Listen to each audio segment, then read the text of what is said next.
Trust in the Lord with all your heart. Don't depend on your own understanding. Seek His will in all that you do, and He will show you which path to take. This is Mission 66, brought to you by TWR and the Bible teaching ministry of Dr. Luis Sayao. Today we dive into the reign of King Solomon, the temple builder, in the book of 2 Chronicles. God's provision and man's unfaithfulness are on display as John Matthews and Esther Sisulu take us through each chapter. You can follow along with your downloadable study guide at mission66.org. Let's begin. Our journey in the Bible continues today, and we'll be focusing in on the second book of Chronicles, which narrates mostly the history of the kings of Judah in the Old Testament. Now, we'll be looking at chapters 13 through to 16 as we learn about Judah's kings Abijah and his son Asa. And our teacher John Matthews will lead us in today's episode with the theme, Human Frailty. Esther, thank you so much, and a very warm welcome to Mission 66. Wherever you join us from today, it is so good to have your company. And you join us on our journey as we're in this Old Testament book of 2 Chronicles, which tells us about the kings of Judah. And today we're focusing on chapters 13, 14, 15, and 16. And we're now at the time of King Abijah's reign, also the reign of King Asa. Now, by way of background at the beginning here, in our last episode, we were learning about King Jeroboam, who's Solomon's son, and he reigned until around 913 BC before Christ.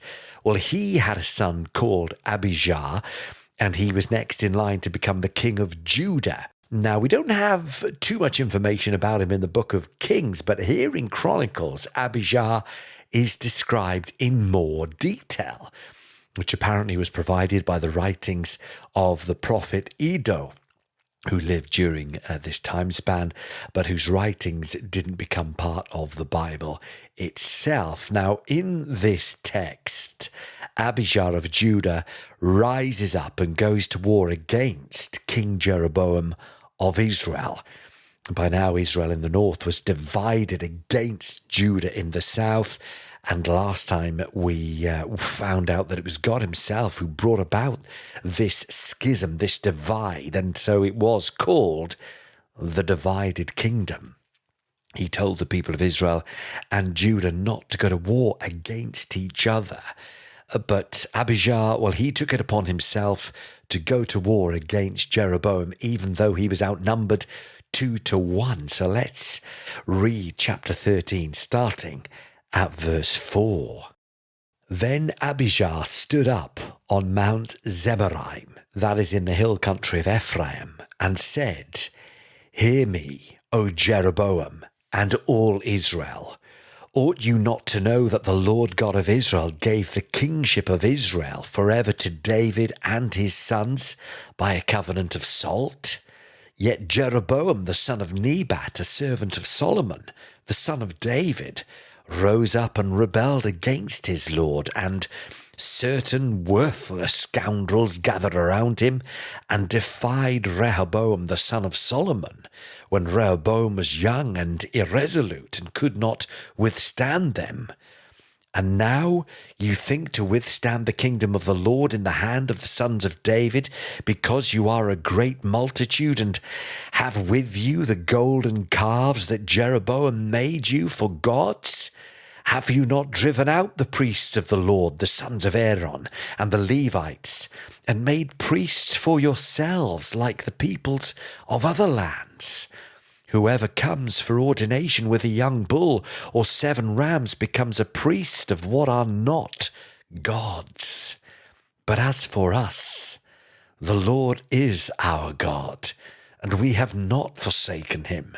We have priests ministering to the Lord who are sons of Aaron, and Levites for their service. They offer to the Lord every morning and every evening burnt offerings and incense of sweet spices, set out the showbread on the table of pure gold, and they care for the golden lampstand that its lamps may burn every evening. For we keep the charge of the Lord our God but you have forsaken him. Behold, God is with us at our head, and his priests with their battle trumpets to sound the call to battle against you. O sons of Israel, do not fight against the Lord, the God of your fathers, for you cannot succeed. And the crux here of Abijah's argument is the legitimacy of Judah's claim, grounded in their covenant which God had made with King David. And even though it was not God's will to have them fighting one another, a pitched battle by now couldn't be avoided, and Jeroboam strikes first, and Judah faced attacks from both the front and the rear, and so they cry out to God for help. The priests sound their trumpets, the men of Judah shout a war cry, and at the sound of this mighty war cry, God routs Jeroboam and all Israel before Abijah and Judah. And so Judah inflicts a massive defeat on Israel, killing 500,000 of Jeroboam's soldiers. That's 500,000 men. And now Abijah presses the advantage with Jeroboam on the run, and Abijah captures the cities of Bethel, Jeshanah, and Ephron. And it says Jeroboam never regained power, and the Lord struck him down and he died. Meanwhile, Abijah grows stronger. He takes 14 wives. He has 22 sons and 16 daughters. And then after Abijah's death, he is succeeded by his son Asa. And there was 10 years of peace during Asa's reign, which was from around 910 to 869 BC. That's about 41 years. And Asa was blessed by God and took great strides to eliminate idol worship from Judah. And this is chapter 14, verse 2, which says, "And Asa did what was good and right in the eyes of the Lord his God. He took away the foreign altars and the high places, and broke down the pillars, and cut down the Asherim, and commanded Judah to seek the Lord, the God of their fathers, and to keep the law and the commandment. He also took out of all the cities of Judah the high places and the incense altars, and the kingdom had rest under him. He built fortified cities in Judah, for the land had rest. He had no war in those years, for the Lord gave him peace. And he said to Judah, Let us build these cities and surround them with walls and towers, gates and bars. The land is still ours, because we have sought the Lord our God. We have sought him, and he has given us peace on every side." So they built and prospered. And Asa had an army of 300,000 from Judah, armed with large shields and spears, and 280,000 men from Benjamin that carried shields and drew bows. And all these were mighty men of valor. And yet Asa faced a challenge from the Ethiopians under a leader called Zerah. It says he had 1,000,000 men, which would have outnumbered Judah more than 2-1. And yet, despite the odds, Asa emerges victorious, praying, "O Lord, you are God. Let not man prevail against you." In fact, it says the entire Ethiopian army is wiped out, no survivors. And now in chapter 15, we see more about Asa.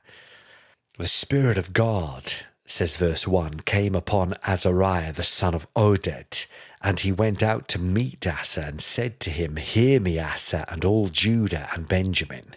The Lord is with you while you are with him. If you seek him, he will be found by you, but if you forsake him, he will forsake you. For a long time Israel was without the true God, and without a teaching priest, and without law. But when in their distress they turned to the Lord, the God of Israel, and sought him, he was found by them." And skipping to verse 7, it says, "But you take courage. Do not let your hands be weak, for your work shall be rewarded." As soon as Asa heard these words, the prophecy of Azariah the son of Oded, he took courage and put away the detestable idols from all the land of Judah and Benjamin, and from the cities that he had taken in the hill country of Ephraim. And he repaired the altar of the Lord that was in front of the vestibule of the house of the Lord. And he gathered all Judah and Benjamin, and all those from Ephraim, Manasseh, and Simeon, who were residing with them, for great numbers had deserted to him from Israel when they saw that the Lord his God was with him. And they were gathered at Jerusalem in the 3rd month of the 15th year of the reign of Asa, and they sacrificed to the Lord on that day from the spoil that they had brought 700 oxen and 7,000 sheep. And they entered into a covenant to seek the Lord, the God of their fathers, with all their heart and with all their soul, but that whoever would not seek the Lord, the God of Israel, should be put to death, whether young or old, man or woman. Now there's a groundswell of popular support there. Asa bold enough to even depose here his own mother who had worshipped idols. It says in verse 16 that even Maacah, his mother, King Asa removed from being queen mother because she had made a detestable image for Asherah. Asa cut down her image, crushed it, and burnt it at the brook of Kedron. But the high places were not taken out of Israel. Nevertheless, the heart of Asa was wholly true all his days, and he brought into the house of God the sacred gifts of his father and his own sacred gifts, silver and gold and vessels. And there was no more war until the 35th year of the reign of Asa. And then in chapter 16 we encounter Asa's human frailty. Facing opposition from Baasha, the king of Israel, Asa seeks help from Ben-Hadad, the king of Aram or Syria, instead of relying on God. And he sends gold and silver from the temple treasury to secure an alliance with Ben-Hadad, asking him to break his treaty with Baasha. Though this strategy succeeds in defeating Baasha, the prophet Hanani rebukes Asa, saying in verse 7, "Because you relied on the king of Syria and did not rely on the Lord your God, the army of the king of Syria has escaped you. Were not the Ethiopians and the Libyans a huge army with very many chariots and horsemen? Yet because you relied on the Lord, he gave them into your hand. For the eyes of the Lord run to and fro throughout the whole earth, to give strong support to those whose heart is blameless towards him. You have done foolishly in this, for from now on you will have wars." And Asa's lack of trust here in God leads to a prophecy of continued wars. Asa, instead of repenting, becomes angry and imprisons the prophet Hanani. And then sadly, toward the end of his life, Asa suffers from a severe disease in his feet. Yet even in his illness, he seeks help only from doctors and not from God. And Asa's death is marked by an elaborate funeral with burning of spices and perfumes, a tribute to his legacy and his popularity. However, it was his failure to fully rely on God which serves us as a sobering reminder that human effort on its very best day is so limited.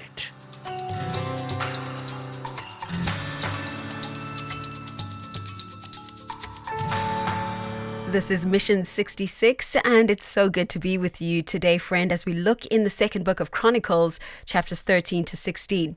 Well, I'm Esther, and now we're going to turn to our teacher, John Matthews, to ask about this King Abijah. We see that he receives so much attention in this book, Chronicles. Now, John, what is this covenant of salt that Abijah talks about in verse 5 of chapter 13? Well, the covenant of salt actually refers to the covenant that God makes with David. Why salt? Well, salt is a preservative which prevents decay, especially in meat. In Hebrew, the covenant of salt was an idiomatic expression actually to symbolize a permanent covenant, one that doesn't lose its flavor, so to speak, over time. And the NIV translation, Esther, calls it an irrevocable covenant, meaning one that can't run out or be done away with. All right. Well, in verse 9 of chapter 14, we find this 1 million soldier army coming from Ethiopia to attack Judah. I mean, that's an incredibly sized army. But we know that Ethiopia wasn't quite a superpower in that time. So I'm curious how they could have assembled such a massive army to attack their enemy. Yeah, well, actually, Esther, the Hebrew text refers to the Cushites, and the land of Ethiopia was historically referred to as the land of Cush. Now, these numbers may pose interpretation issues when compared to our current numerical system. The number may have been a round figure, simply showing that the Ethiopians had more men than Judah. But it's important to realize that Ethiopia, or Cush, mentioned in the Bible isn't the Ethiopia we know today. This Ethiopia was located just south of Egypt.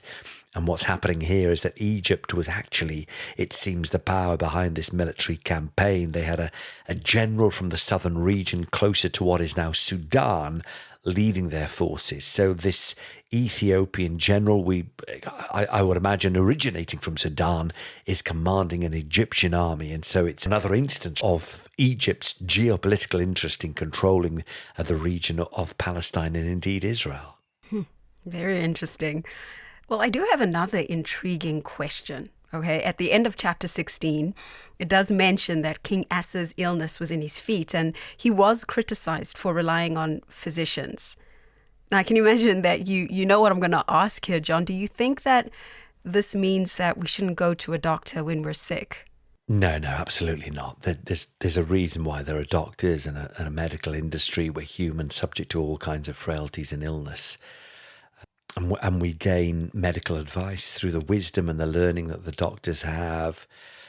No, we can't make that comparison at all. The sin of Asa, we're told here, was in only going to the doctors while refusing to seek out the Lord. And these are not doctors, nor would they have the medical insight anywhere near to our modern day. So it's impossible to compare them. Yeah, so look, in summary, no, it's not something that can be compared to our modern day. Well, thanks for clarifying that for us. I think it's important to know that. Okay, well, regarding now this burning of spices and perfumes in Asa's honor, could this in any way be describing cremation? No, Asa wasn't cremated. Asa's body would have been buried. That was the custom. And the burning of spices was just purely ceremonial, which was common practice in ancient Israel as a way to pay homage to the dead. Okay, so what then can we make of cremation, John? Is it okay? And by that I mean, does it affect the resurrection of the faithful dead? Yeah, well, look, it seems you asked. Cremation is widely practiced, and it's a personal choice. I mean, the reality is once we're dead, the body is no longer part of who we are. It doesn't matter what happens to the remains whatsoever. And remember what happens to a body as well that is buried. It turns to dust. And remember, the Bible says, most importantly, that it's not about what becomes of our old bodies, because they are, our spirits are eternal and they live in what the Bible describes as a tent. The body is just a tent that we will not have in eternity, because the Bible actually says that when Jesus returns, those who believed in him receive glorified imperishable bodies.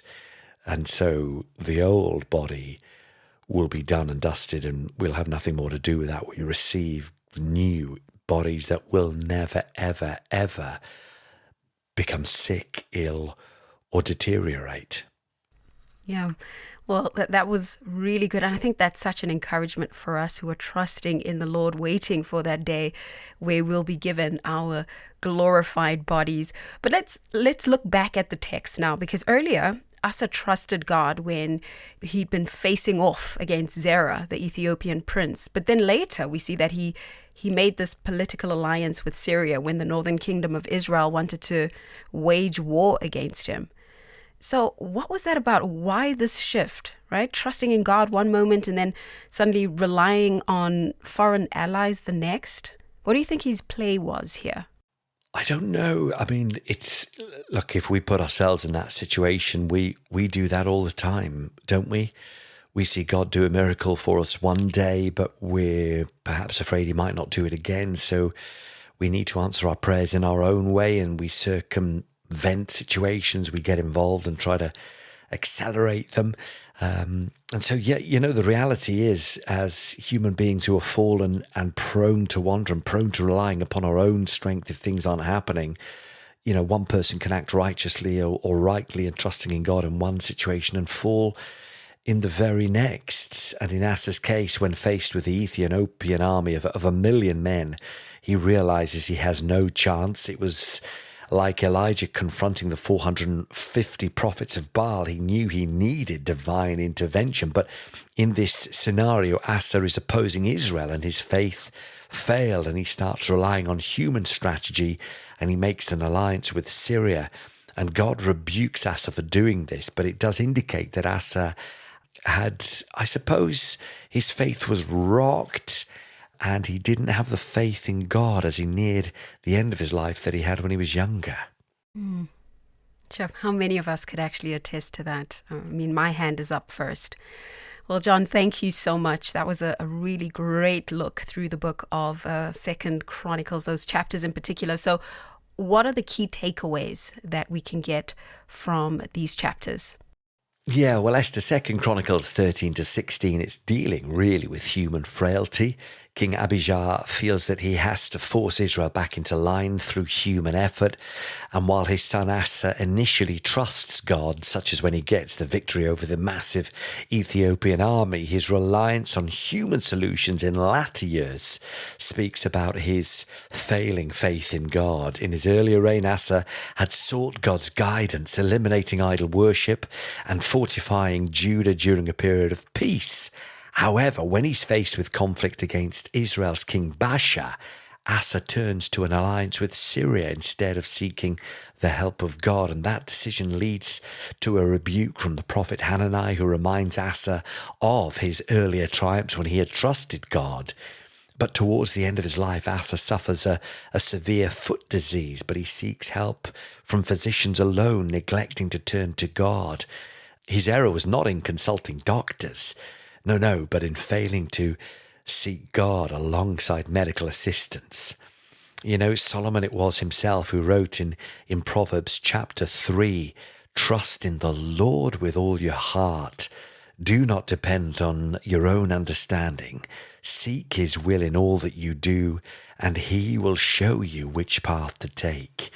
Human solutions will often seem more practical and quicker, but there is no one like God. He is all-seeing and all-knowing and knows by far what is best for us. And so, in a way, Esther, Asa's legacy is both inspiring and sobering, demonstrating the importance of consistent faith and reliance in God throughout life. And God will give wisdom and direction without doubt if we put him first.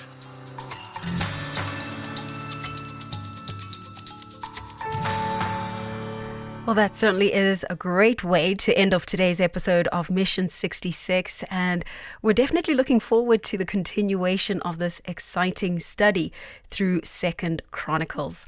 Well, friend, if you'd like to continue this conversation with us, I'd invite you to check out our Facebook page, search Mission 66 and leave your comment below, or perhaps you might even have a question.